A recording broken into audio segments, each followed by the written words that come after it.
নিৰ্বাচনৰ পিছত অত্যাধিক মূল্যবৃদ্ধিৰ বাবে চৰকাৰক টাৰ্গেট অখিল গগৈৰ। মূল্যবৃদ্ধিৰ আঁৰত আছে বিজেপিৰ অবৈধ চান্দা সংগ্ৰহ আৰু সিন্ডিকেট। আব কিবাৰ 400 পাৰ নহয়, গাহৰিয়ে কৰিলে 500 পাৰ। গাহৰি মাংসৰ দাম প্ৰতি কিলোগ্ৰামত 360 টকাৰ পৰা নিৰ্বাচনৰ আগত আছিলে 360 টকা। 360 টকাৰ পৰা সেইটো বৃদ্ধি পাই গৈ এতিয়া 500 টকালৈকে বৃদ্ধি পালে। ৰাজ্যত মূল্যবৃদ্ধিৰ বাবে চৰকাৰক টাৰ্গেট কৰি অখিল গগৈয়ে ক'লে, ব্ৰইলাৰ মাংসৰ পৰা আলু পিঁয়াজলৈকে নিৰ্বাচনৰ পূৰ্বৰ আৰু বৰ্তমানৰ দামৰ তফাত কিয়? নিৰ্বাচনৰ পাছত 1 কিলো মুৰ্গীৰ দাম 240 টকাৰ পৰা 300 টকালৈকে, 260 টকাৰ পৰা 320 টকালৈকে বৃদ্ধি পালে। গাহৰি মাংসৰ দাম প্ৰতি কিলোগ্ৰামত 360 টকাৰ পৰা নিৰ্বাচনৰ আগত আছিলে 360 টকা। 360 টকাৰ পৰা সেইটো বৃদ্ধি পাই গৈ এতিয়া 500 টকালৈকে বৃদ্ধি পালে। মুৰ্গীৰ কণীৰ এটা প্লেটৰ দাম আছিলে 170 টকা। 1 প্লেট কণীৰ দাম নিৰ্বাচনৰ আগত 170 টকাৰ পৰা এতিয়া নিৰ্বাচনৰ পাছত 210 টকালৈ বৃদ্ধি পালে। প্ৰতি কুইণ্টেল চাউলৰ দাম 100 টকাকৈ বৃদ্ধি পাইছে, 50 টকাৰ পৰা 100 টকালৈকে বৃদ্ধি পাইছে, অৰ্থাৎ 1 কিলোগ্ৰাম চাউলৰ দাম 1 টকা বাঢ়িছে। আলু 25 টকাৰ পৰা 35 টকালৈ বৃদ্ধি পালে। তিনিটা কথাত ৰাজ্য চৰকাৰক পদক্ষেপ ল'বলৈ আহ্বান জনাই অখিল গগৈয়ে ক'লে, ক্ষুদ্ৰ চাহ খেতিয়কক বিজেপিয়ে পৰোক্ষভাৱে ধ্বংস কৰিবলৈ বিচাৰিছে। অসমত 2 লাখ মানুহে ক্ষুদ্ৰ চাহ খেতি কৰে।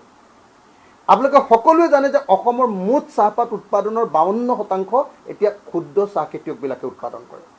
52% প্ৰডাকশ্যন এতিয়া ক্ষুদ্ৰ চাহ খেতিয়কে কৰে। আপোনালোকে নিশ্চয় সকলোৱে জানে যে অসমত ক্ষুদ্ৰ চাহ খেতিয়কৰ পাত মেট্ৰি কৰিবৰ কাৰণে, চাহপাত বনাবৰ কাৰণে ফেক্টৰী আছে প্ৰায় 300টামান। এতিয়া সেই 300টা বটলি ফেক্টৰীয়ে ঘোষণা কৰিছে যে ক্ষুদ্ৰ চাহ খেতিয়কৰ চাহপাত তেওঁলোকে নিকিনে। তেওঁলোকে কৈছে যে অহা 1 জুন তাৰিখৰ পৰা তেওঁলোকে ক্ষুদ্ৰ চাহ খেতিয়কৰ পৰা কেঁচা চাহপাত নিকিনে, নম্বৰ 1। 2 নম্বৰ, তেওঁলোকে কৈছে যে 1 তাৰিখৰ পৰা তেওঁলোকে বটলি ফেক্টৰীবিলাক বন্ধ কৰি দিব। এই দুটা কথা কোৱাৰ কাৰণে এতিয়া ক্ষুদ্ৰ চাহ খেতিয়কৰ মাজত হাহাকাৰ পৰিস্থিতিৰ সৃষ্টি হৈছে। অখিল গগৈৰ তৃতীয়টো আহ্বান চৰকাৰৰ প্ৰতি। বৰষুণ নাই বাবেই এতিয়া পথাৰত কঠীয়া সিঁচিব পৰা নাই কৃষকে। কৃষকৰ পথাৰত জলসিঞ্চন দিব নোৱাৰাটো চূড়ান্ত বিফলতা বুলি কৈ অখিল গগৈয়ে চৰকাৰক আহ্বান জনালে, কিবা এটা কৰক। আমাৰ পথাৰবিলাক এবাৰ খেতি কৰি আমি পেলাই থৈ দিওঁ কাৰণ আমাৰ পানী যোগান নাই। আজিৰ দিনটোতো আমি প্ৰকৃতিৰ ওপৰত নিৰ্ভৰশীল। আজিৰ দিনটোতো আমি ভেকুলীৰ বিয়া পাতি বৰষুণৰ কাৰণে আমি কাকুতি মিনতি কৰোঁ।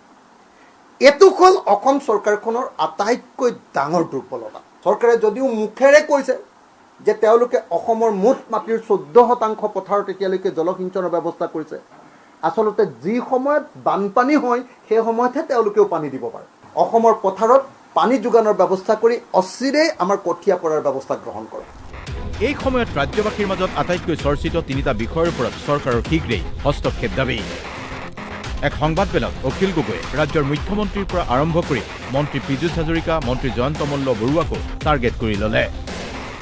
বিজেপিৰ আটাইতকৈ ডাঙৰ শত্ৰু হিমন্ত বিশ্ব শৰ্মা, জয়ন্ত মল্ল বৰুৱা, পীযুষ হাজৰিকা এইবিলাক নাছিলে জানো কংগ্ৰেছত থাকোঁতে?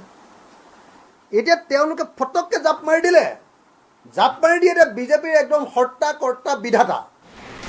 কেমেৰা পাৰ্চন ৰিংকুৰ সৈতে বিক্ৰম বৰাৰ ৰিপৰ্ট, DY 365।